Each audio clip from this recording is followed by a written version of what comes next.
सबसे पहले मैं पुलवामा के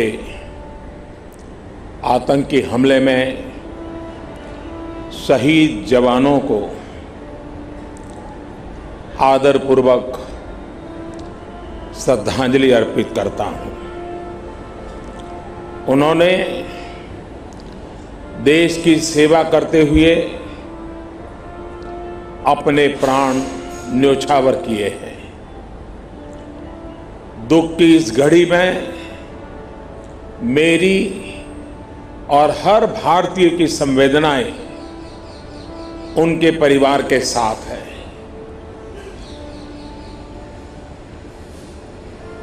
इस हमले की वजह से देश में जितना आक्रोश है, लोगों का खून खौल रहा है, ये मैं भली भांति समझ पा रहा। इस समय जो देश की अपेक्षाएं हैं, कुछ कर गुजरने की भावनाएं हैं, वो भी स्वाभाविक है। हमारे सुरक्षा बलों को पूर्ण स्वतंत्रता दे दी गई है।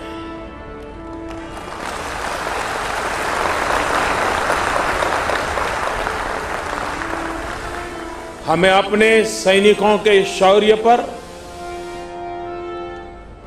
उनकी बहादुरी पर पूरा भरोसा है। मुझे पूरा भरोसा है कि देशभक्ति के रंग में रंगे लोग सही जानकारियां भी हमारी एजेंसियों तक पहुंचाएंगे, ताकि आतंक को कुचलने में हमारी लड़ाई और तेज हो सके।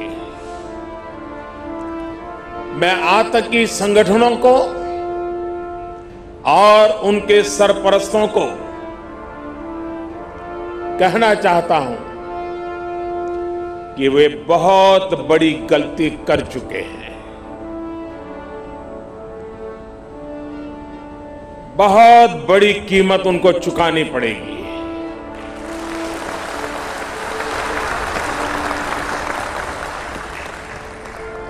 मैं देश को भरोसा देता हूं कि हमले के पीछे जो ताकतें हैं, इस हमले के पीछे जो भी गुनहगार हैं, उन्हें उनके किए की सजा अवश्य मिलेगी।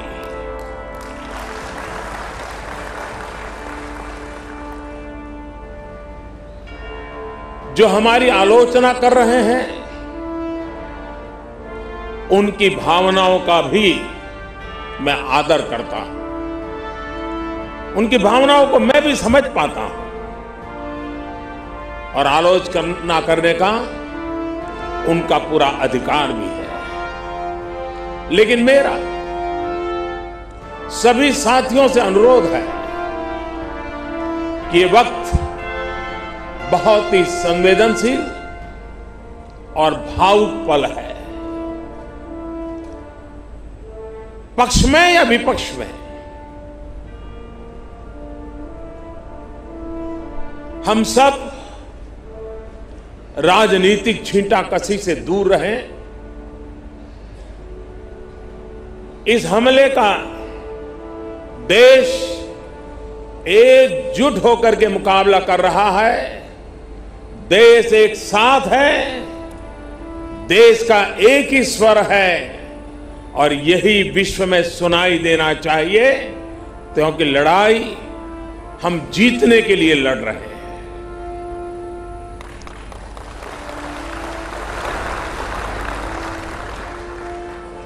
पूरे विश्व में अलग थलग पड़ चुका हमारा पड़ोसी देश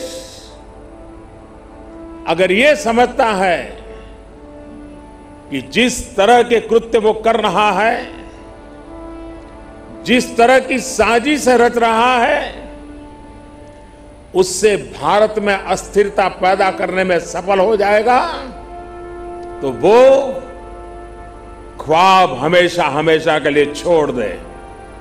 वो कभी ये नहीं कर पाएगा और न कभी ये होने वाला है।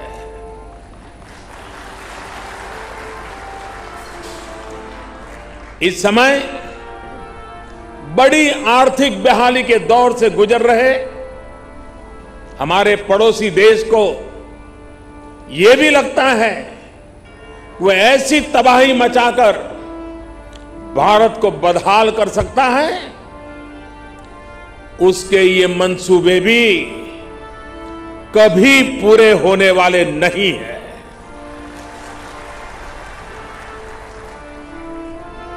वक्त ने सिद्ध कर दिया है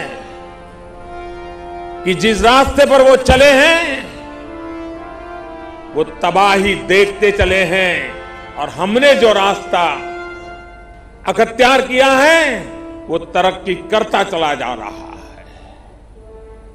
130 करोड़ हिंदुस्तानी ऐसी हर साजिश,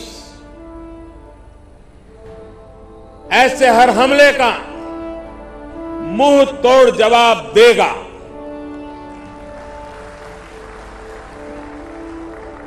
कई बड़ों देशों ने